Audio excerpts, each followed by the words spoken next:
ఆంధ్రప్రదేశ్ ఉప ముఖ్యమంత్రి పవన్ కళ్యాణ్ గారు నిన్నటిదాకా జనసేన అని చెప్పాం, ఇప్పుడు ఆ మాట మార్చాం. 15 సంవత్సరాలు ముఖ్యమంత్రిగా చంద్రబాబు నాయుడు గారే ఉండాలి అని చెప్తున్న తర్వాత అది తెలుగు సేన అనడం బాగుంటుందనిపించి తెలుగు సేన అంటున్నాం.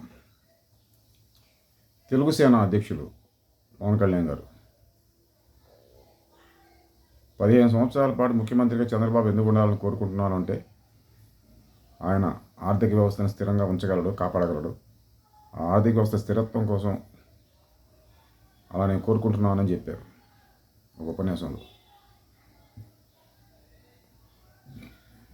గత 75 సంవత్సరాలుగా ఈ దేశంలో ప్రభుత్వాలు మారినా ఒకే ప్రభుత్వం 10 ఏళ్ళు అలా ఉన్నా ఒకే పార్టీ సంబంధించిన ప్రభుత్వం.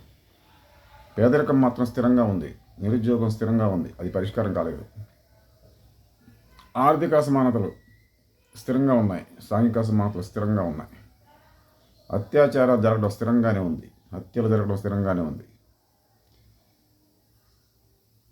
నాయకులు సంపన్నులు అవుతున్నారు, పార్టీలకు వేల కోట్ల విరాళాలు వస్తున్నాయి, పార్టీలు పదవులు చేస్తున్నాయి, ప్రభుత్వాలు నడుపుతున్నాయి. కానీ ప్రజలకి మాత్రం ఈ సమస్యలన్నీ స్థిరంగా ఉంటున్నాయి. ఆంధ్రప్రదేశ్లో కూడా చంద్రబాబు నాయుడు గారు చాలా కాలం ముఖ్యమంత్రిగా చేసినప్పటికీ ఆయన సంపద పెరిగినట్టుంది, ఆయన కొన్ని కంపెనీలు వచ్చినట్టున్నాయి, ఆయన కుటుంబం ఆర్థికంగా సంపన్నమైనట్టుంది, ముఖ్యమంత్రిగా చేసిన ఖ్యాతి ఆయనకు దక్కినట్టుంది. కానీ సమస్యలన్నీ స్థిరంగానే ఉన్నాయి.